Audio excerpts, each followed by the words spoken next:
성도의 기쁨 중 하나는 하나님의 사람을 만나는 것입니다. 하나님의 사람, 정말 하나님의 나라의 백성들을 만나면 그 만남 자체에서 오는 은혜와 또 기쁨과 쉼, 또 믿음의 도전들이 있습니다. 그런데 그런 하나님의 사람에게는 뚜렷한 특징이 있습니다. 그것은 뭐냐면 그 마음에 하나님께로 향하여 난 길이 있다는 것입니다. 그것도 오늘 본문의 표현처럼 대로 큰 길이 있다는 것이죠. 그래서 이 하나님의 사람들은 하나님이 기뻐하시는 뜻대로 살기를 원하는 열망이 있고, 또 그렇게 살아가려고 끊임없이 몸부림치고 또 그렇게 살아갑니다. 오늘 본문에는 그것을 시온의 순례길이라고 표현되어 있습니다. 5절을 보면 주님께서 주시는 힘을 얻고 마음에 이미 시온의 순례길에 오른 사람들은 복이 있습니다. 제가 표준 세번역 성경으로 읽어드렸는데요, 마음의 시온을 향하여 오르는 순례길이 있다는 것은 마음의 길이 있다는 것입니다. 우리 개역개정 성경에는 마음의 시온의 대로라고 번역이 되어 있죠. 마음속에 하나님을 향하여 난 길이 있다는 것입니다. 그래서 이 마음의 시온의 대로가 있는 사람은 사는 것이 다릅니다. 늘 그 삶의 방향이 하나님께 더 가까이 나아가는 방향으로 나아간다는 겁니다. 주님이 기뻐하시는 생각, 주님이 기뻐하시는 말, 주님이 기뻐하시는 행동, 주님이 기뻐하시는 삶을 살아가는 그 방향으로 계속해서 삶이 나아간다는 것이죠. 이 시편 84편은 예루살렘 성전을 향하여 순례길을 가는 사람들의 노래입니다. 그들에게 있어서 마음의 갈망은 예루살렘 성전이죠. 예루살렘 성전은 오늘날 우리들에게 있어서는 하나님의 나라를 상징하는 것입니다. 이 예루살렘 성전이 있는 시온산은 하나님의 나라인 것이죠. 이 순례자의 마음속에 그 하나님의 성전에 대한 갈망이 구구절절 이 시편 84편에 기록이 되어 있는데요, 그 하나님의 나라를 갈망하는, 하나님의 성전을 갈망하는 그 대표적인 구절이 10절입니다. 주님의 집들 안에서 지내는 하루가 다른 곳에서 지내는 첫날보다 낫기에 악인의 장막에서 살기보다는 하나님의 집 문지기로 있는 것이 더 좋습니다. 여러분, 우리가 알고 있는 유명한, 많은 성도님들이 알고 있는 유명한 성경 구절입니다. 우리가 기도할 때도 인용하는 구절이기도 하고, 성도 하나님의 은혜를 사모하는 성도들 안에 있는 갈망을 드러낼 때 사용하는 대표적인 구절이죠. 여기서 말하는 하나님의 집은 이 본문이 기록된 당시로 추적을 해보면 건물이 지어진 성전이 있던 시절이 아닙니다. 그냥 장막입니다. 장막. 그러니까 왕궁도 있고 부잣집도 있는데 하나님의 집은 초라하기 그지없는 장막에 불과했던 시절입니다. 그런데 이 시편 기자는 그 장막이 왕궁보다 더 좋다는 것입니다. 차라리 하나님의 집 문지기로 있는 것이 더 좋다고 고백합니다. 이유는 거기에 하나님이 계시기 때문입니다. 여러분, 여러분의 마음에는 무엇이 간절히 사모하게 되어지십니까? 여러분, 이 시편 기자는 그 마음 가운데 하나님을 향한 간절한 사모함이 있었습니다. 이유는 거기에 하나님이 계시기 때문이라는 것이죠. 하나님이 계신 곳에 대한 사모함이 예수를 믿는 성도들이 천국을 향하여 가지는 사모함과 같습니다. 1절부터 4절까지 이 시편 기자가 이렇게 노래합니다. 만군의 주님, 주님이 계신 곳이 얼마나 사랑스러운지요. 내 영혼이 주님의 궁전들을 그리워하고 사모합니다. 내 마음도 이 몸도 살아계신 하나님께 기쁨의 노래 부릅니다. 만군의 주님, 나의 왕, 나의 하나님, 참새도 주님의 제단 곁에서 제 집을 얻고 제비도 새끼칠 보금자리를 얻습니다. 주님의 집에 사는 사람은 복됩니다. 그들은 영원토록 주님을 찬양합니다. 여러분의 마음 안에 이 시편 84편 1절부터 4절까지와 같은 이 고백이 있으신가요? 이 시편 기자가 하나님의 성전을 얼마나 사모했는지, 이 하나님의 성전을 사모함을 어떤 것으로 표현했냐면 그 주님의 제단 곁에서 제 집을 짓고 있는 참새, 또 새끼칠 보금자리를 얻는 제비를 부러워했습니다. 그만큼 하나님을 사모했고 하나님의 성전을 사모했다는 것이죠. 여러분, 저와 여러분 안에 하나님을 사모하고 천국을 사모하는 갈망이 있다면 저와 여러분의 마음 가운데 시온의 대로가 있는 것입니다. 여러분, 이것이 성도의 삶에 정말 중요한 은혜입니다. 그런데 우리의 마음 안에 이 시온의 대로가 있다는 것의 실체가 무엇인지를 저와 여러분이 아셔야 합니다. 여러분, 저와 여러분의 마음 안에 시온의 대로가 있다는 게 무엇일까요? 그것은 내 마음 안에 예수 그리스도가 계시다는 것이 분명하게 믿어지는 것입니다. 왜 그렇습니까? 예수님은 자신을 길이라고 말씀하셨습니다. 내가 곧 길이요 진리요 생명이니, 예수님이 길이십니다. 그러니까 내 마음에 시온의 대로가 있다는 말은 예수님이 내 마음에 계시다는 것입니다. 여러분, 예수님께서 내 마음에 계시다는 것, 이것이 정말로 구원받았다, 영생을 얻었다라는 의미입니다.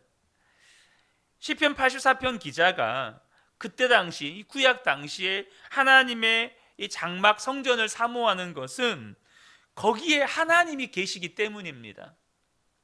하나님이 계신 곳이 그 성전이었어요. 그러니까 시편 기자는 그곳에 하나님이 계셨다고 늘 믿었기 때문에 그 하나님의 성전 장막을 사모한 겁니다. 그런데요, 지금 예수님이 어디에 계십니까? 내 마음 안에 계십니다. 우리의 몸을 성전 삼으셨다는 거예요. 그것을 저와 여러분이 분명히 아셔야 한다는 것입니다. 성전은 예루살렘 그곳에 있는 것이 아니라 예수를 믿는 모든 성도들의 마음 안에 하나님이 임하셔서 우리를 성전 삼으셨습니다. 여러분, 이것을 분명하게 믿는 사람이 영생을 가진 사람이라는 것입니다. 영국의 빅토리아와 여왕이 자기가 죽고 난 다음에 정말로 천국에 갈 수 있을지 불안한 마음이 들었습니다. 그래서 왕실 목사님을 불렀습니다.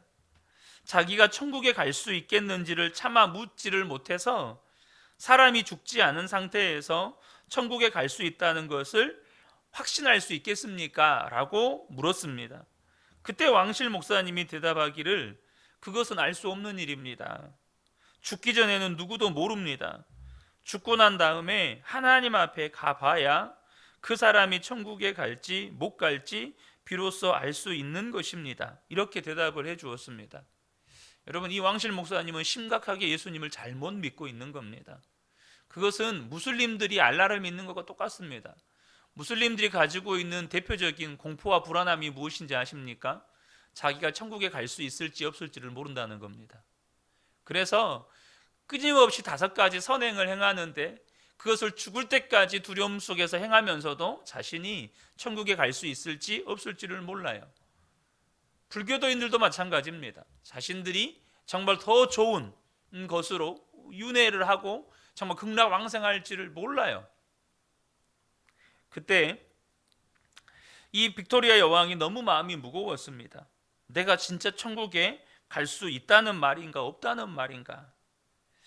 그런데 그때 영국 여왕이 그 문제 때문에 너무 괴로워하고 있다는 사실을 안 어느 목사님이 여왕에게 편지를 보냈습니다. 여왕이여, 두려워하지 마소서.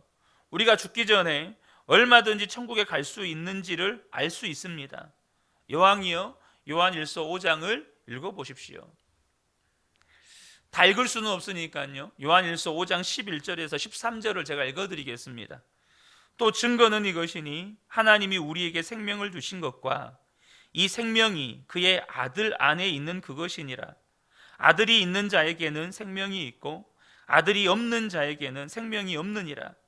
내가 하나님의 아들의 이름을 믿는 너희에게 이것을 쓰는 것은 너희로 하여금 너희에게 영생이 있음을 알게 하려 함이라. 여러분 아멘이십니까? 우리가 예수님을 영접해서 정말로 예수님이 내 안에 오신 것을 믿고 있다면 영생을 얻은 사람입니다. 사도 요한도 초대교회 성도들에게 그것을 알게 해주려고, 정말로 예수님이 내 안에 오신 것을 알고 분명하게 믿고 있다면 너희는 이미 영생을 얻었다, 이것을 분명히 알아야 한다, 이렇게 기록하고 있는 것입니다. 혹시 내 안에 예수님이 계시다는 것이 분명히 안 믿어지는 분이 계실지 모르겠습니다. 내 마음에 시온의 대로가 있는지 아직도 애매한 분들이 있는지 모르겠습니다. 여러분, 그러나 저와 여러분이 두려워하지 않으셨으면 좋겠습니다. 우리가 예수를 믿을 때 우리 안에 영생이 들어오고 또 우리의 마음에 시온의 대로가 생기게 되지만 처음부터 그렇게 되는 것은 아닙니다. 그러니까 예수님께서 우리 안에 들어오신 순간부터 우리 안에는 길이 생깁니다. 그러나 그 길이 모든 사람이, 그 예수님을 영접한 사람이 분명하게 알고 깨달을 만큼 대로는 아니라는 것입니다. 저도 처음에 초등학교 제 기억에 1학년 그 무렵부터 교회를 다녔던 것 같습니다. 그러나 예수님이 정말로 믿어진 것은 중학교 이후부터입니다. 하지만 분명한 것은 뭐냐면 제가 교회에 처음 발을 내딛는 순간부터 제 마음 안에 말씀의 씨앗이 뿌려졌다는 사실입니다. 이 말씀의 씨앗이 뿌려지고 또 많은 저를 가르쳤던, 저를 섬겼던 주일학교 교사 선생님들, 그분들의 눈물의 기도, 또 전도사님, 목사님의 그 섬김, 그것으로 인해서 말씀의 씨앗이 어느 순간 싹이 나고 줄기가 나고 꽃이 피고 열매가 맺어지는 겁니다. 벌써 저도 이제 신앙생활을 한 지가 30년이 훌쩍 넘었습니다. 그런데 지금은 여러분들에게 계속해서 예수님 바라보자고 설교하는 목사가 되어 있습니다. 24시간 주님과 동행하자고 설교하는 목사가 되어 있습니다. 어떤 분이 저한테 목사로서 꼭 하나만 설교해야 한다면 무엇을 설교하시겠습니까? 라고 저에게 질문한다면 저는 여러분들에게 꼭 이 말씀을 드리고 싶습니다. 예수님을 믿는 저와 여러분 안에 예수님이 들어오셨다는 진리를 꼭 붙잡으십시오. 예수님이 성도님들 안에, 저와 여러분 안에 함께 계시다는 이 진리를 꼭 붙잡으십시오. 그것이 믿어지지 않고 그 증거가 있다는 것이 믿어지지 않더라도 예수님을 믿는 사람 안에 예수님이 들어와 계시다는 이 진리를 분명하게 붙잡으십시오. 그러면 그것이 분명하고 선명하게 깨달아지는 날이 옵니다.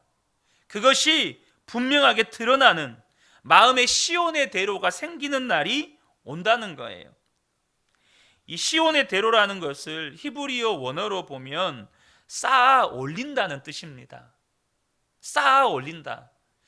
우리에게 여러분 길이 되신 예수님이 들어오셨습니다. 이거는 은혜입니다. 에베소서 2장 8절과 9절의 말씀처럼 예수님께서 우리에게 믿음을 선물로 주셔요. 예수님이 우리 안에 들어오셔서 그냥 길이, 작은 소록길 같은 길이 생기는 것은 은혜고 누구에게나 주어진 선물입니다. 그런데 대로는 쌓아 올리는 겁니다. 그 말은 이 마음에 있는 시온의 대로는 저절로 만들어지는 길이 아니라는 뜻입니다. 사람이 길을 만들기 위해서 돌을 얼리고 거기다가 흙을 다지고 그래서 수축되는 길을 말하는 겁니다. 요즘으로 말하면 포장도로, 고속도로 같은 의미입니다. 시온의 대로는 어느 순간 갑자기 주어지는 게 아니고 저와 여러분이 스스로 만들어 가셔야 합니다. 그래서 사람마다 마음에 있는 길이 달라요. 하나님이 주시는 길이라면 모든 사람이 다 똑같은 시온의 대로일 겁니다. 그런데 어떤 사람은 하나님으로 향하는 길이 너무나도 크고 분명한 사람이 있는가 하면 어떤 사람은 길이 있기는 있는데 그 길을 찾아보기 어려울 정도로 혼란스러운 분도 있습니다. 왜 마음속에 하나님을 향하여 난 길이, 하나님을 향하여 가는 길이 이렇게도 다를까요? 어떤 사람은 너무나도 선명한 대로, 어떤 사람은 길이 있는지조차도 알지 못하는 이미 잡초로 무성하게 덮여버린 그런 길. 왜 그럴까요? 여러분, 그것은 본인이 길이신 주님을 따라 살아가는 순종의 길이 다르기 때문입니다. 예수님 그분이 길이세요. 그분이 우리 안에 오셨기 때문에 우리 안에는 누구나 다 생명의 길이 있습니다. 그렇지만 늘 주님을 바라보고 순종하는 사람에게만 그 길이 대로가 되는 겁니다. 그는 하나님을 향하여 나아가는 것에 주저함이 없습니다. 확신이 있어요. 명확합니다. 누구나 다 알 수 있어요. 아, 이분은 하나님의 사람이구나. 그런데 어떤 사람의 경우에는 이 사람이 예수 믿는 사람인지 구원받는 사람인지 불명확해요. 하나님께로 가는 길이 너무 애매합니다.